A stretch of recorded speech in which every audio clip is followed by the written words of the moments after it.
नमस्कार, मैं हूं आशीष त्रिपाठी आपके साथ। अब जबकि उपराष्ट्रपति पद से उन्होंने इस्तीफा दे दिया है, तो सरकार और उनके बीच असहजता की स्थिति के कई किस्से भी सामने आ रहे हैं। इनमें उनकी ओर से अप्रैल में भारत आए अमेरिकी उपराष्ट्रपति जेडी वेंस से बैठक कराने की जिद और किसानों के मुद्दे पर सार्वजनिक मंच पर कृषि मंत्री शिवराज सिंह चौहान को सुनाई गई खरी खरी जैसी घटनाओं का जिक्र किया जा रहा है।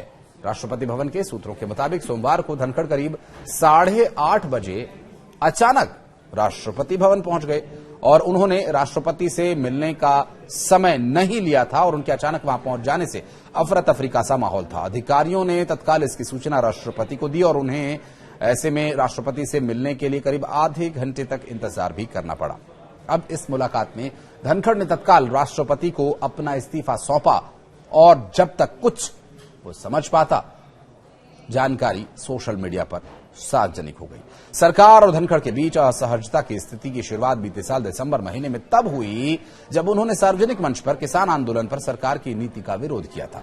कृषि मंत्री शिवराज सिंह चौहान की उपस्थिति में उन्होंने केंद्र सरकार को निशाने पर लिया था और तब उन्होंने कहा था कि कृषि मंत्री जी, आपका एक एक पल भारी है।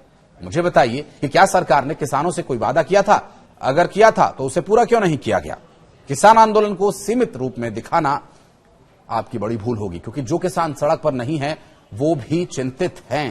हालांकि धनखड़ ने अचानक इस्तीफा क्यों दिया, सोशल मीडिया के जरिए क्यों इसे सार्वजनिक किया, इस पर भी सस्पेंस कायम है। मंगलवार को उनके करीबी सूत्रों ने कहा कि उन्होंने स्वास्थ्य कारणों से इसका इस्तीफा दिया। चूंकि इस्तीफे के बाद कयासों का दौर शुरू हो गया। विपक्ष ने आरोप लगाया कि सरकार पर अब इस बात को लेकर आरोप है कि उन्होंने दबाव बनाया, इसलिए यह इस्तीफा हुआ। इसलिए प्रधानमंत्री नरेंद्र मोदी ने इस प्रकरण के कई घंटों बाद सोशल मीडिया के जरिए उनके बेहतर स्वास्थ्य की कामना की, जिससे यह संदेश न जाए कि धनखड़ ने किसी दबाव में इस्तीफा दिया। सूत्रों के मुताबिक अब कार्यवाहक सभापति हरिवंश राज्यसभा में महाभियोग के नोटिस पर फैसला लेंगे। क्योंकि लोकसभा में सभी पक्षों के 152 सांसदों ने इसे आशय का नोटिस दिया है और ऐसे में सरकार सदन में महाभियोग की प्रक्रिया को आगे बढ़ा सकती है। हालांकि अब विपक्ष क्या रुख रखेगा अपना और क्या वो रखता है, इस पर अपना पक्ष देखने का विषय होगा और यह भी देखना दिलचस्प होगा। अगर प्रक्रिया राज्यसभा में शुरू हुई तो इस मामले का सारा श्रेय विपक्ष ले लेगा और अगला उपराष्ट्रपति कैसे, कितने समय के लिए चुना जाएगा, यह भी एक अहम सवाल है जिसका अब आपको जवाब देने की कोशिश करेंगे। कौन कौन उम्मीदवारी कर सकता है, इस तरह के तमाम सवाल हैं जिनके जवाब जानने की कोशिश करते हैं। तो आइए बताते हैं आपको कि क्या प्रोसेस है इसका। दरअसल संविधान में कार्यवाहक उपराष्ट्रपति का प्रावधान नहीं है।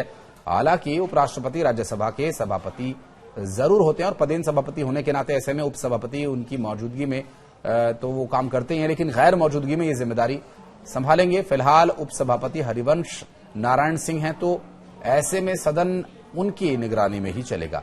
संविधान के मुताबिक राष्ट्रपति पद के लिए 6 महीने के अंदर चुनाव करवाना होता है, तो वहीं उपराष्ट्रपति पद 60 दिन के भीतर भरना जरूरी है।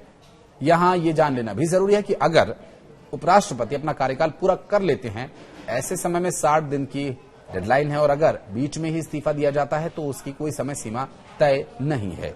चुनाव की घोषणा चुनाव आयोग करता है। यह चुनाव राष्ट्रपति और उपराष्ट्रपति चुनाव अधिनियम 1952 के तहत आयोजित किया जाता है। परंपरा के मुताबिक संसद के किसी भी सदन के महासचिव को बारी बारी से निर्वाचन अधिकारी नियुक्त किया जाता है। हालांकि अब उन नामों की चर्चा करते हैं जो इस दौड़ में आगे चल रहे हैं। मनोज सिन्हा जो फिलहाल जम्मू कश्मीर के उपराज्यपाल हैं, इनका भी नाम चर्चा में है। रामनाथ ठाकुर जो कि कर्पूरी ठाकुर के पुत्र हैं, वर्तमान सरकार में मंत्री हैं, इनके नाम को लेकर कयास तो लगाए जा रहे थे, लेकिन बीजेपी के सूत्रों से पता यह चला है कि इनके नाम पर तो चर्चा भी नहीं होगी।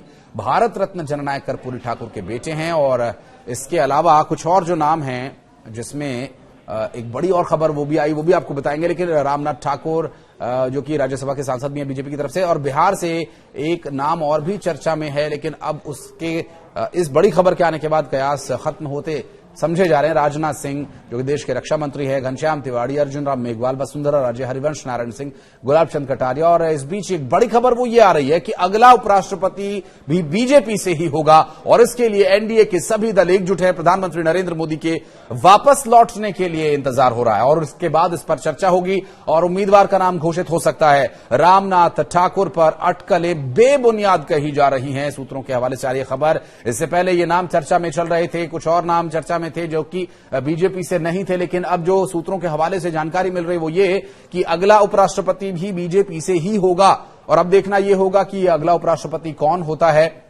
भारतीय जनता पार्टी के द्वारा सूत्रों के मुताबिक ये जो जानकारी मिल रही है जिसमें बताया जा रहा है कि उपराष्ट्रपति पद को भरने के लिए भारतीय जनता पार्टी का ही कोई नेता कार्यकर्ता इस पद के लिए चुना जा सकता है। प्रधानमंत्री नरेंद्र मोदी जो कि अभी विदेश दौरे पर हैं, जब वे भारत वापस लौटेंगे तो इस पर निर्णय लिया जाएगा कि उपराष्ट्रपति पद के लिए किसे चुना जाए। तो प्रधानमंत्री नरेंद्र मोदी के भारत वापस लौटने तक अब इस पर जो कयास लगाए जा रहे थे, जो अटकलें चल रही थी, संभवतः उसे विराम देने के लिए भी यह घोषणा हो सकती है या फिर वाकई अगला उपराष्ट्रपति बीजेपी से ही होगा। इस बारे में अगर आप कुछ कहना चाहते हैं तो कमेंट सेक्शन में आपका स्वागत है। आइए और बताइए क्या लगता है आपको। धन्यवाद।